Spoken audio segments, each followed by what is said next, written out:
의사가 환자를 치료하는 방법에는 여러 가지 방법이 있고 요즘엔 아주 여러 개 세분화된 진료과가 있습니다만은 크게 나누어 보면 내과적인 방법과 외과적인 방법으로 나눌 수 있습니다.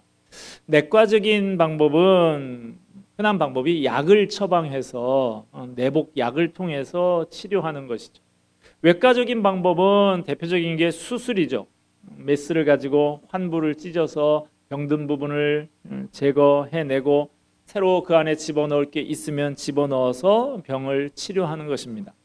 대개 환자들은 할 수만 있으면 몸에 칼을 대지 않고 병을 치료하고 싶어 합니다만은 내과적인 방법만으로 안 되면 어쩔 수 없이 수술을 하게 되지요. 하나님께서도 우리 성도들을 치료하실 때 우선은 내과적인 방법을 사용을 하십니다. 우리가 하나님의 말씀을 듣고 은혜를 받아서 스스로 죄를 버리고 하나님 앞에 바로 서도록 그걸 바라세요. 하나님의 백성이 하나님의 말씀을 듣고 스스로 깨달아서 변화되는 것, 그게 가장 좋은 방법이죠. 그게 하나님께서 가장 기뻐하시는 방법입니다. 그러나 하나님의 백성이 바른 말씀을 듣지 않고 세상을 따라가는 경우가 많은데 그건 마치 난파선이 암초를 향해서 돌진하는 것과 마찬가지예요. 이때 배에 타고 있는 사람들이 그제라도 자신들의 상태가 영적인 난파선과 같다는 걸 깨닫고 하나님께 부르짖으면 배가 암초에 부딪히지 않고 바른 길로 갈 수 있어요. 그러나 사람들은 자기들이 얼마나 심각한 상태에 빠져 있는지 깨닫지 못하는 경우가 많습니다. 영적으로 무감각해져서 하나님의 말씀이 귀에 안 들어오고 예배에 감동이 없고 신앙생활이 형식적이 되지만 그렇다고 당장에 큰 사고가 나는 것은 아니기 때문에 잘 깨닫지 못합니다. 그러다가 어느 한순간에 엄청난 환란을 겪게 되는데 그땐 완전히 박살나서 거의 회복이 어려운 상태가 되고 마는 거예요. 이 강단 위에 에어컨 좀 꺼주시기 바랍니다. 우리 아주대학교 병원이 요 가까운 데 있죠? 거기에 아주 유명한 외과 의사분이 계시죠. 우리나라에서는 이제 아주 스타 의사가 됐는데 이국종 박사라고 하는 분. 이분이 중증 외상 클리닉, 심각한 외상을 입은 사람들을 여러 명 살려냈죠. 잘 알려진 대로 그 아덴만에서 해적들에게 잡혀 있다가 여러 군데 총상을 입었던 그 석혜균 선장인가요? 하는 분하고 판문점에서 남쪽으로 넘어오다가 총격을 받고 쓰러졌던 인민군 병사처럼 그렇게 심각한 상태로 실려온 사람들을 여러 차례에 걸친 수술로 살려냈어요. 오늘 말씀은 하나님께서 마치 석혜균 선장이나 인민군 병사같이 그렇게 만신창이가 돼서 생명이 위태로운 이스라엘 백성들을 마치 이국종 박사처럼 치료하시는 것을 보여주고 있습니다. 그런데 하나님이 이렇게 치료하시기 전에 먼저 하시는 일이 있어요.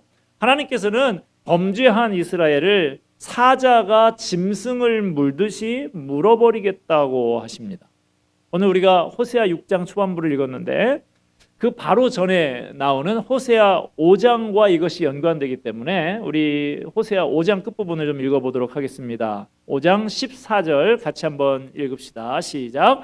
내가 에브라임에게는 사자 같고 유다 족속에게는 젊은 사자 같으니 바로 내가 움켜갈지라 내가 탈취하여 갈지라도 건져낼 자가 없으리라. 자, 예를 들어서 어느 목장에서 양을 키우는데 밤에 사자가 와가지고 그 양을 물어갔다고 합시다. 지금 그런 예를 들고 있는 거예요. 사자에게 물려간 양 살아날 가능성이 거의 없다고 봐야겠죠. 동물의 왕국을 제가 가끔 보면 사자가 다른 그 초식 동물을 사냥하는 모습들이 가끔 비춰지는데 달려가서 쓰러뜨리고 목을 딱 물어요. 그 사자의 이빨로 목을 딱 물면 이거 빠져나오지 못하는 거예요. 그렇게 사자한테 목을 물린 짐승 거의 죽은 목숨이에요. 살 가능성이 거의 없는 것이죠. 하나님께서 지금 그런 비유를 들고 있습니다. 범죄한 이스라엘에게 내가 사자처럼 되어서 덤벼서 물어 쓰러뜨리겠다라고 하십니다. 진노한 하나님 손에서 이스라엘을 건져낼 자가 없을 거라고 하십니다. 우리 5장 15절 말씀도 같이 한번 읽읍시다. 시작. 그들이 그 죄를 뉘우치고 내 얼굴을 구하기까지 내가 내 곳으로 돌아가리라. 나를 간절히 구하리라. 자, 사자가 짐승을 사냥해 왔으면 뭐 사람들처럼 뭐 냉장고에다가 넣어놓고 두고 먹는 거 아니잖아요. 보통은 그냥 사자가 사냥을 해왔으면 바로 뜯어 먹는 것이 일반적인 것인데, 지금 여기 비유적으로 나오는 하나님의 사자는 물고 와서 거의 죽게 된 짐승을 놔두고 사자굴로 그냥 들어가 버리는 거예요. 그래서 가만히 기다린다는 거예요.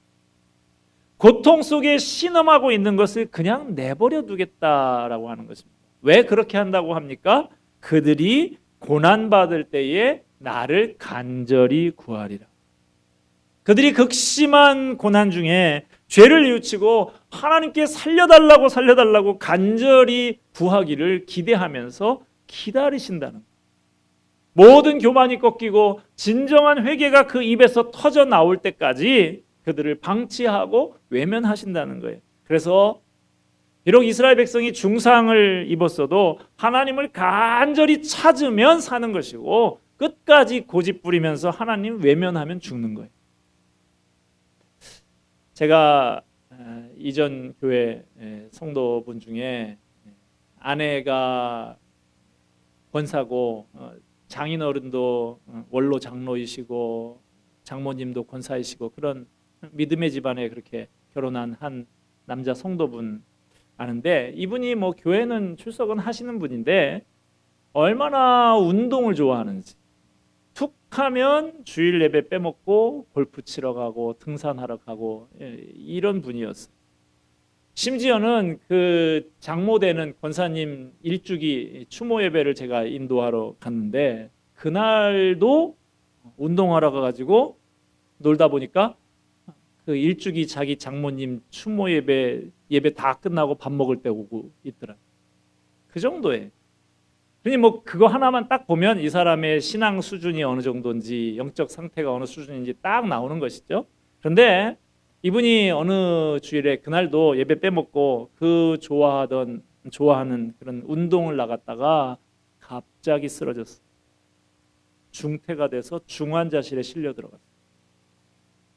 온 가족이 눈물 뿌려서 간절히 매달려서 기도한 끝에 극적으로 회복이 됐어요. 이분 이제 입원실로 옮기고 제가 문병을 병원으로 갔는데 그 얼굴빛이 달라졌어요.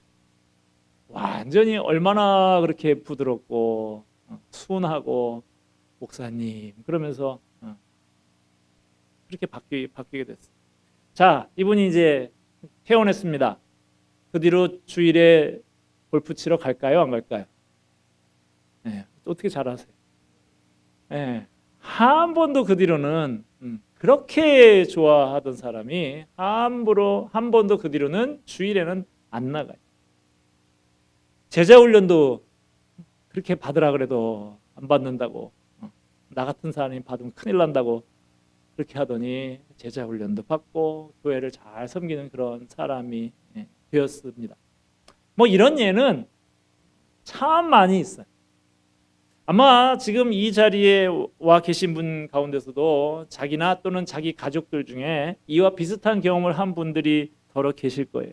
인생 살다 보면 때로 내 힘으로는 도저히 다시 일어설 수 없을 것 같은 큰 실패나 어려움을 당할 때가 있습니다.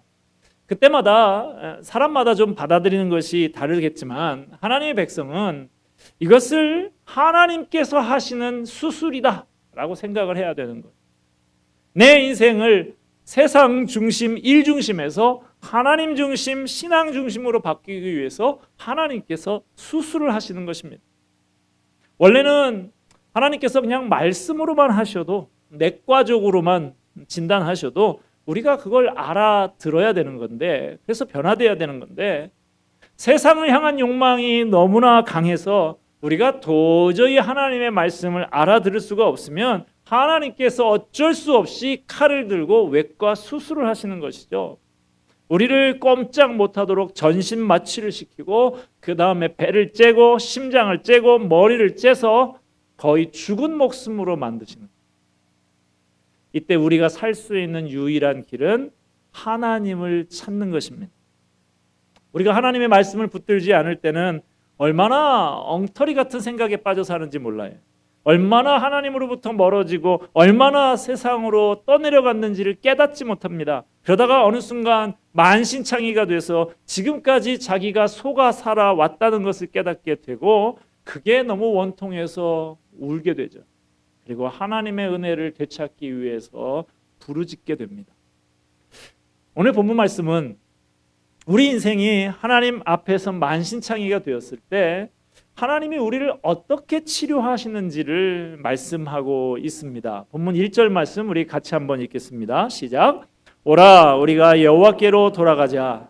여호와께서 우리를 찢으셨으나 도로 낫게 하실 것이요 우리를 치셨으나 싸매어 주실 것임이라. 오라 우리가 여호와께로 돌아가자.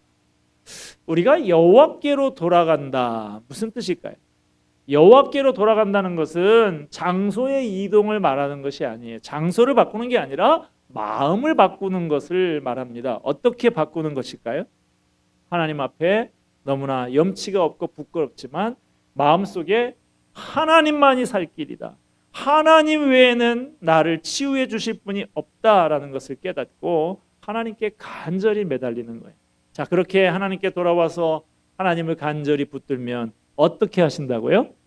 우리를 찢으셨으나 도로 낫게 하실 것이요 우리를 치셨으나 싸매어 주실 것입니다.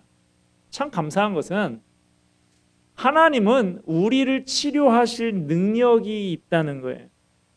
사람은요 망가뜨리는 거는 잘하지만 고치는 거 잘 못해요. 예전에 돌아가신 어느 정치인이 나는 대통령 되는 건 못하지만 떨어뜨리는 건 할 수 있어. 뭐 이런 소리도 한 사람이 있었는데 우리는 망가뜨리는 건 잘해요.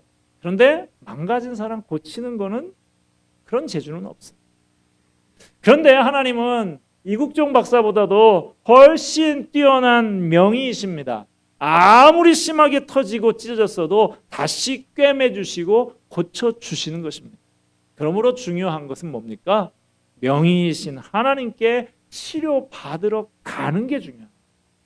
하나님께로 가서 붙들고 살려달라고 사정을 하는 거예요. 우리가 그렇게 하나님께 돌아오면 어떻게 하십니까? 하나님께서 놀라운 속도로 회복을 시켜주십니다. 2절 말씀 같이 한번 읽읍시다. 시작. 여호와께서 이틀 후에 우리를 살리시며 셋째 날에 우리를 일으키시리니 우리가 그의 앞에서 살리라. 하나님은 그 중태에 빠진 환자를 갈기갈기 찢어져 있는 그 사경을 헤매는 사람을 이틀 만에 살리시고 사흘 만에 일으키시는 하나님이시다라고 말합니다. 우리가 하나님 앞에 돌아가서 그 앞에 무릎을 꿇고 하나님을 붙들면 사람의 머리로는 상상할 수 없을 정도로 드라마틱하게 우리를 치료하시고 회복시켜 주신다는 거예요. 하나님께서 우리에게 요구하시는 게 뭡니까? 진정한 겸손이. 우리가 참으로 하나님 앞에 거꾸러져서 나는 하나님의 은혜가 아니면 하루도 살 수 없는 연약한 존재입니다 라는 걸 인정하면서 하나님 앞에 매달리면 하나님의 구원이 급속도로 이루어진다는 것입니다. 하나님께서 우리의 삶에 역사하셔서 우리의 삶은 몰라보도록 달라집니다. 우리가 믿는다고 하면서도 다른 사람 판단하고 여러 가지 주판안을 튕겨서 계산을 하고 말이 많고 이유가 많았던 것, 하나님의 말씀에 이 핑계 저 핑계 대면서 순종하지 않았던 것, 교만했던 것 다 버리고 하나님 앞에 돌아올 때 하루하루가 다를 정도로 하나님의 역사가 나타납니다. 여러분, 교만함만 버리고 하나님의 말씀에 귀를 기울이십시다. 하나님 앞에 낮아지십시다. 진정으로 겸손해지면, 진정으로 하나님 앞에 낮아지면 하나님께서 빠르게 회복시켜 주실 줄로 믿습니다. 우리가 그의 앞에서 살리라. 우리가 하나님 앞에서 산다는 건 우리가 하나님의 은총 속에 살아가는 걸 말합니다. 마귀는 우리 귀에다 자꾸만 속삭입니다. 야, 이 세상에 얼마나 할 일이 많고 얼마나 좋은 게 많은데 하나님 앞에서만 있냐, 이 밥통아 멍충아, 이렇게 얘기하는 거예요. 그러나 여러분, 가장 귀중한 것은 하나님 앞에 있습니다. 주님 앞에 사는 것보다 더한 축복은 없습니다. 3절 말씀 같이 볼까요? 시작. 그러므로 우리가 여호와를 알자, 힘써 여호와를 알자. 그의 나타나심은 새벽빛같이 어김없나니 비와 같이 땅을 적시는 늦은 비와 같이 우리에게 임하시리라 하니라. 우리가 여호와를 알자, 힘써 여호와를 알자. 이것은 너무나 숨가쁜 권면이, 왜 이렇게 숨가쁘게 권면하는 것일까요? 우리가 진리를 깨달아 알기만 하면 굳이 큰 외과 수술을 받을 필요가 없기 때문이에요. 척추 질환자들, 요즘에 참 척추 질환자들 많은데 좋은 의사 선생님 만나서 그 시키는 대로만 하면요, 척추를 째고 거기다가 인공 물질을 집어넣고 눈물 나게 힘든 재활 치료 그거 하지 않아도 되는데, 그걸 몰라서 돈 버리고 몸 망가지고 생고생하는 경우가 많이 있어. 우리가 여호와를 알자, 힘써 여호와를 알자. 여기에 명의이신 하나님이 계시다는 말이에요. 여기에 살 길이 있다는 말이에요. 더 이상 생고생하지 말고 하나님께로 와서 하나님께서 하라는 대로 하면 된다는 것입니다. 호세아 당시의 이스라엘 백성들이 하나님의 말씀을 듣고 은혜 받아서 모든 우상을 버리고 하나님 제일주의로 그렇게 살기만 하면 굳이 아수르 나라에 멸망당하고 많은 사람들이 포로로 붙들려가서 노예 생활을 하는 그런 비참한 일을 당하지 않아도 된다는 거예요. 힘써 여호와를 알자라고 하는 것은 우리가 다시 하나님만 붙들자 이거예요. 아직 우리에게 시간이 있을 때, 아직 아수르가 삼키기 전에 세상적인 생각, 세상적인 방법 다 버리고 하나님만 간절히 붙들자는 것입니다. 간단한 것 같잖아요. 그게 뭐 그렇게 어려워, 이렇게 생각이 드는데, 그런데 우리가 하나님만 붙드는 게 그렇게 어려운 이유는 뭘까요? 그 이유는 세상은 너무나 급박하게 돌아가는데 하나님만 붙들고 있는 것은 아무것도 하지 않는 것처럼 보이기 때문이에요. 그러나 우리가 하나님을 붙드는 것은 결코 아무것도 하지 않는 것이 아닙니다. 오히려 가장 중요한 것을 하고 있는 거예요. 그의 나타나심은 새벽빛같이 어김없나니. 자, 하나님이 우리에게 어떠한 모습으로 나타나신다고 합니까? 하나님은 일정하게 우리를 찾아오신다는 거예요. 새벽빛같이 어김이 없다 그랬어요. 여러분, 해 뜨는 것은 정해진 시간에 정확하게 뜨죠. 그래서 신문이나 방송에서 일기예보할 때 내일 해 뜨는 시각은 몇 시다 정확하게 예측할 수 있을 만큼 정확하게 뜹니다.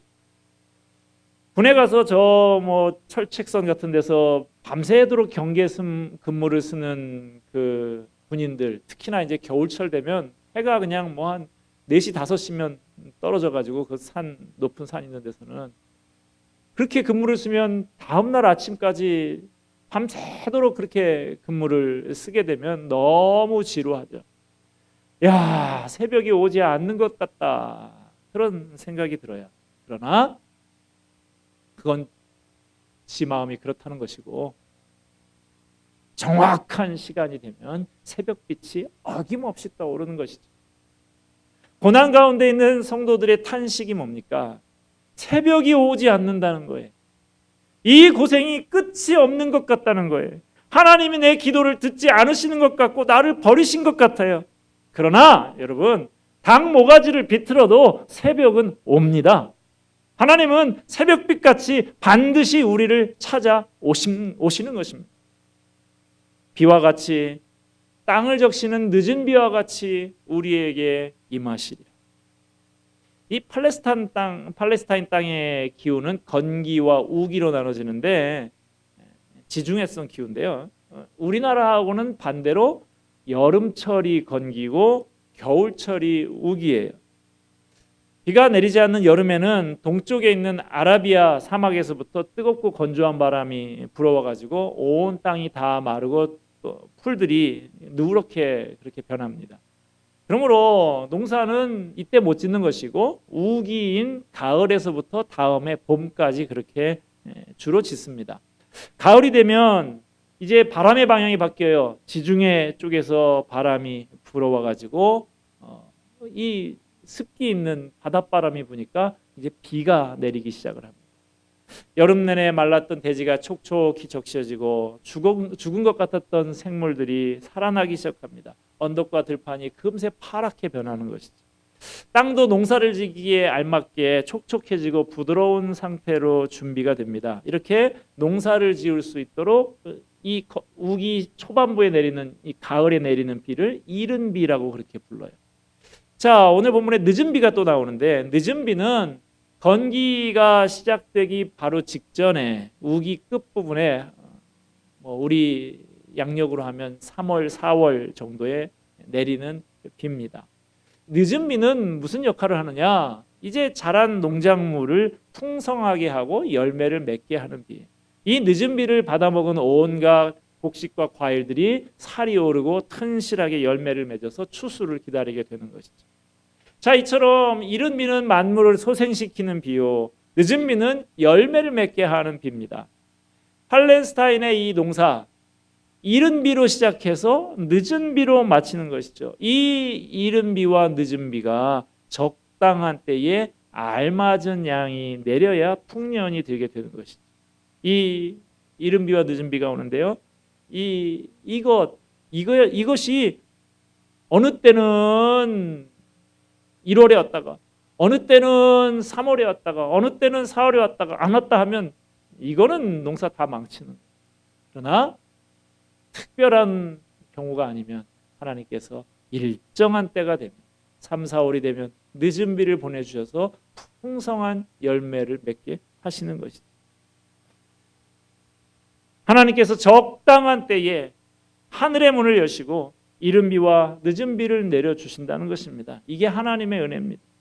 이스라엘은 이러한 하나님의 은혜가 아니고는, 이른 비와 늦은 비의 은혜가 아니고는 생존할 수가 없는 민족이었어요. 그러나 삶이 편해지고 먹을 것이 풍성하게 됐을 때 그들은 하나님의 은혜를 당연한 것으로 여기고 자기들의 노력의 대가로 생각을 했습니다. 이런 어리석은 백성들에게 호세아는 말합니다.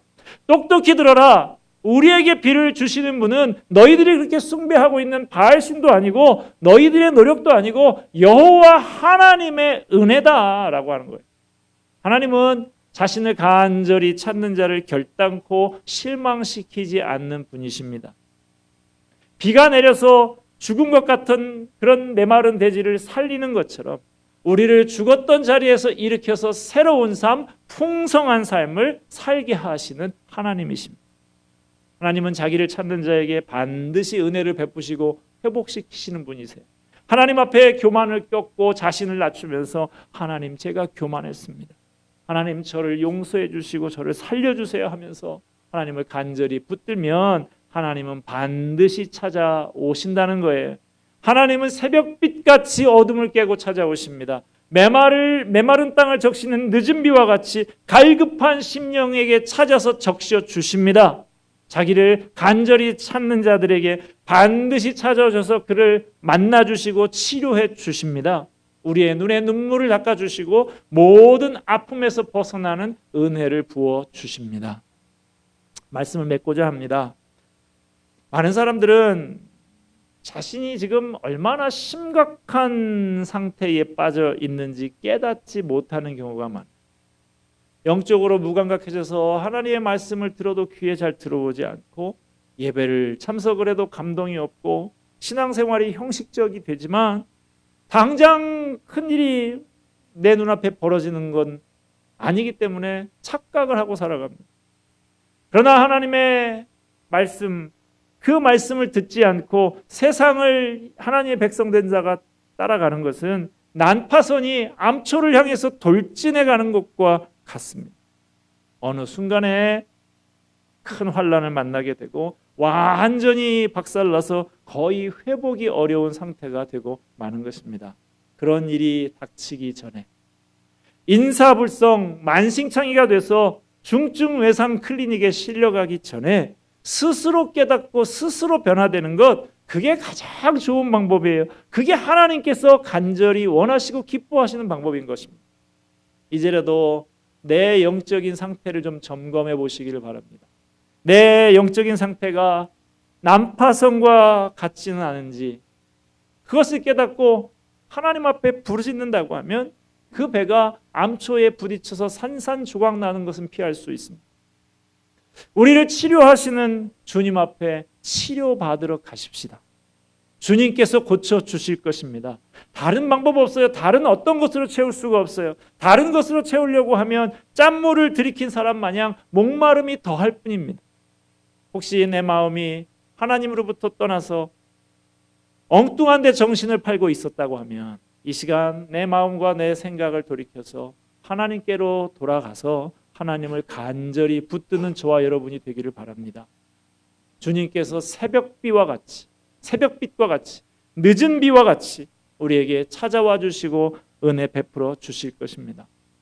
자꾸만 실수하고 넘어져서 상처투성이인 우리들이지만 그때마다 얼른 하나님 앞에 다시 찾아가는 우리가 되십시다. 그래서 하나님의 고쳐주시는 은혜, 찾아와서 만나주시고 회복시켜주시는 은혜, 우리에게 새로운 삶, 풍성한 삶을 살게 해주시는 은혜를 깊이 경험하는 저와 여러분이 되기를 소원합니다. 기도하겠습니다. 하나님 아버지,